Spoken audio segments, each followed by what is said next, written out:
વળતર હજી લગી આપ્યું જ નથી, ખાલી વાત જ કરે છે લોલીપોપ. પણ તેમ છતાં કઈ ન થયું તો અંતિમ નિર્ણય શું હશે? ખેડૂતો શું કરશે? મત ખરેખર ભાજપને દેતા જ નથી, છતાં પણ એની પેટી છલકાઈ જાય. ગાંધીભાઈએ જો બાંહેધરી આપીને કીધું કે આની અંદર વળતરમાં હું કંઈક પૈસા વધારાવી દઉં, તો પછી આ કેમ હજી આંદોલન યથાવત આવે? કોઈ પણ વિરોધ કરે એટલે સીધો એને પૂરી દેવાનો, એના માટે કોઈ ત્રાસ ગુજારવાનો. આનું પરિણામ આજ નહીં તો કાલ 100% આવશે.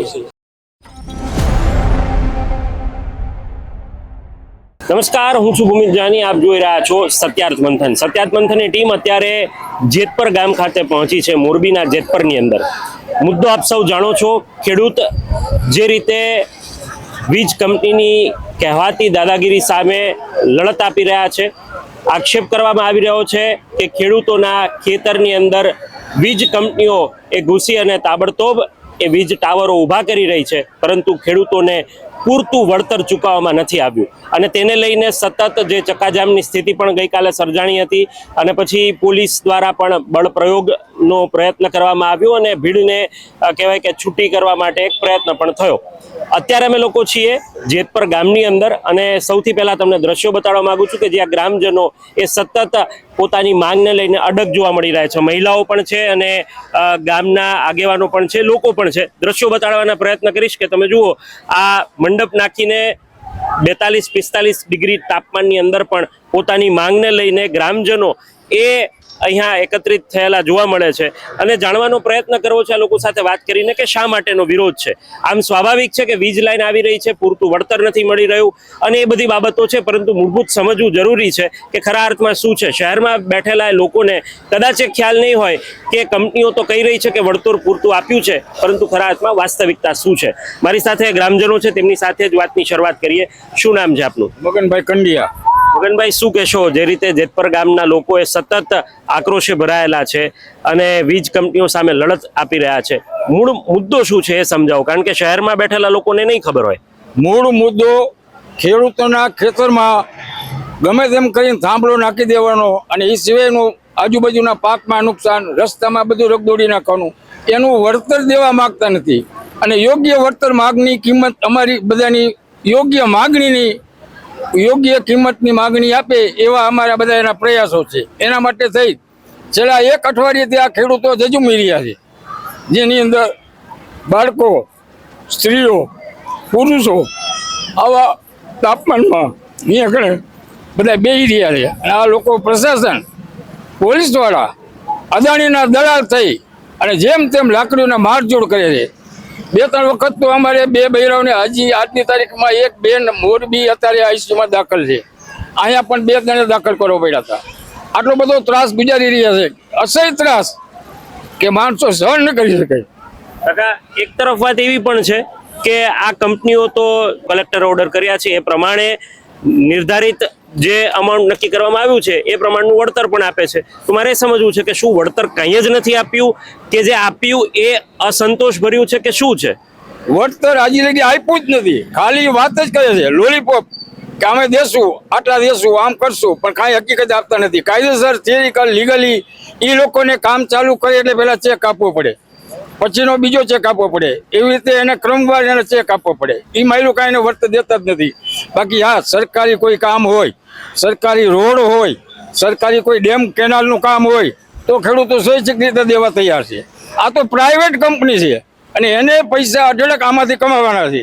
અને અમારા ભોગે ખેડૂતોની જે ખેતરની કિંમત માની લ્યો કે અત્યારે 25 લાખ રૂપિયાની કિંમત છે અને એની અંદર વીજ પોલ આવ્યો, એમાં વાયર નીકળ્યા તો એ કિંમત જ હંચોડી એની 25% થઈ જાય. એના માટે થઈને ખેડૂતો ઝઝૂમી રહ્યા છે.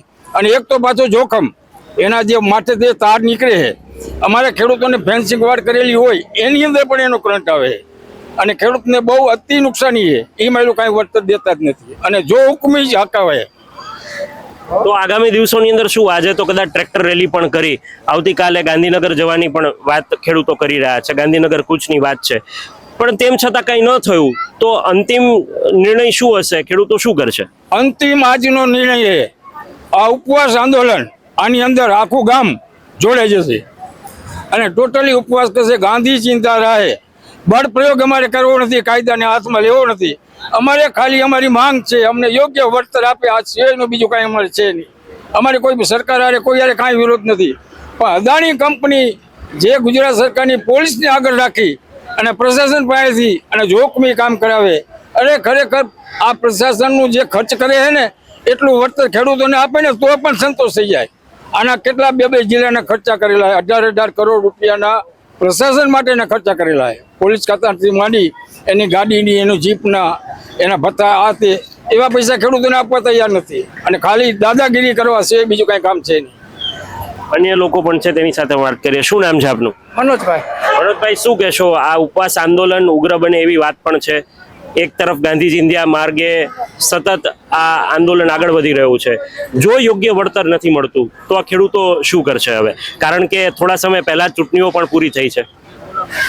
જો વળતર નહીં આપે તો આ લડત કાયમીના માટે ચાલુ રહેશે, પછી જે થવું હોય થાય, બાકી લડત મૂકવાની થતી નથી. તમને એવું લાગે છે કે આ ચૂંટણીઓ પહેલા ક્યાંક આ તંત્રએ આ વાતને ઢીલી મૂકી હતી, અથવા તો કામગીરી ઓછી ગતિએ થતી હતી, અને ચૂંટણીની અંદર પરિણામો અભૂતપૂર્વ ભારતીય જનતા પાર્ટી તરફ આવ્યા અને બધું થયું, પછી ચૂંટણી પત્યા પછી એન કેન પ્રકારે કામગીરી શરૂ થઈ? એને ખબર જ હતી જો આ પેલા ઉપાડશું તો બધા હારી જ જવાના નક્કી જ છે, અને હવે એને દેખાડી દેશું એક વખત, એ ફાઇનલ. તો અત્યારે આ ચૂંટણીની અંદર કેમ કોઈ ખેડૂતોએ એ બાબતે કઈ વિચાર ન કર્યો? કેમ ખેડૂતોએ ફરીથી ભારતીય જનતા પાર્ટી પર વિશ્વાસ મૂક્યો? એક તરફ એવી પણ વાત છે કે ભાઈ ભાજપે જ આ બધું કર્યું છે, ટેન્ડરિંગ પણ સરકારે કર્યું છે, બીજી તરફ ખેડૂતોનો આક્રોશ. તો આ બે વાતને સમજવી કેમ? એક્શન કઈ રીતનું થાય એ પેલા ખબર પડતી નથી. મત ખરેખર ભાજપને દેતા જ નથી, છતાં પણ એની પેટનું છલકાઈ જાય છે. અમુક એરિયામાં તમે જોયું હશે ત્યાં લગી કે જ્યાં 167 મત હતા જેવા ગામમાં, એની અંદર કોઈએ પણ એને દીધા નથી, છતાં બધા આપમાં દીધેલા મત હતા, પણ છતાં આપના મત નીકળે જ નથી. હકીકતે જે કાંઈ હોય તે એની અંદર આપણે કાંઈ ઊંડા ઉતરવા માંગતા નથી, પણ ખરેખર એક તો પૈસાની તાકાત આવી જે કંપનીને છાવરે અદાણી અંબાણી અને પુષ્કળ કોથરા માટે રૂપિયા લઈ અને મત ખરીદી લઈએ અને જીતી જાય છે. હકીકતે દિલથી ખેડૂતો મત આપતા નથી. મત આપતા નથી, એમને ઈવીએમ ના કારણે જીતે છે, આવું તમારું માનવું? હા, ઈવીએમ ના કારણે જીતે 100%. તો પછી લોકો કેમ વિરોધ નથી કરતા? વિરોધ તો વિરોધ પક્ષ રહેવા જ નથી દીધો. કોંગ્રેસ હોય કે આપવાળા હોય, વિરોધ પક્ષ નામો નિશાન જ રહેવા નથી દીધું. વિરોધ પક્ષ કોઈ પણ વિરોધ કરે એટલે સીધો એને પૂરી દેવાનો, એના માટે કોઈ ત્રાસ ગુજારવાનો, એને જેલમાં પૂરી દેવાનો, એના માટે ખોટા કેસ કરી નાખવાના. એટલે વિરોધ કરવા બિચારા કોઈ તૈયાર જ નથી. આમ જનતા જ હાવ અત્યારે ગભરાઈ ગઈ છે, અને આનો માહોલ આ જ્યારે કમાન ઉછળે ને એમ ઉછળશે ત્યારે હાથવાનું રિઝલ્ટ આવશે. કાંતિભાઈ મૃત્યા આ વિસ્તારમાંથી મંત્રી છે, તમને લાગે છે તમે એમને રજૂઆત કરશો તો આ વાતનું નિરાકરણ આવશે ખરા? એને 2-3 વખત રજૂઆતો કરી જ છે. આજથી 4 દિવસ પહેલા એના બંગલે બધા ગયા હતા, ત્યારે એને કીધું હું તમને પૈસા થોડા ઘણા વધારી દઉં, પણ છતાંય આટલા ધારાસભ્ય અમારા ખેડૂતોના છે, આની અંદર કોઈ પણ એક શબ્દ બોલવા તૈયાર નથી. એમને ગાંધીભાઈએ જો બાંહેધરી આપીને કીધું કે આની અંદર વળતરમાં હું કંઈક પૈસા વધારાવી દઉં, તો પછી આ કેમ હજી આંદોલન યથાવત? એમ યોગ્ય વળતર નથી એટલે એ મંજૂર નથી. કાયદેસર જે મળવા પડે પૈસા મળવા પાત્ર મળતા નથી. એ એની રીતે કહે છે કે હું તમને 15 લાખ રૂપિયા વધારી દઉં, એમાં ખેડૂતોને સંતોષ નથી.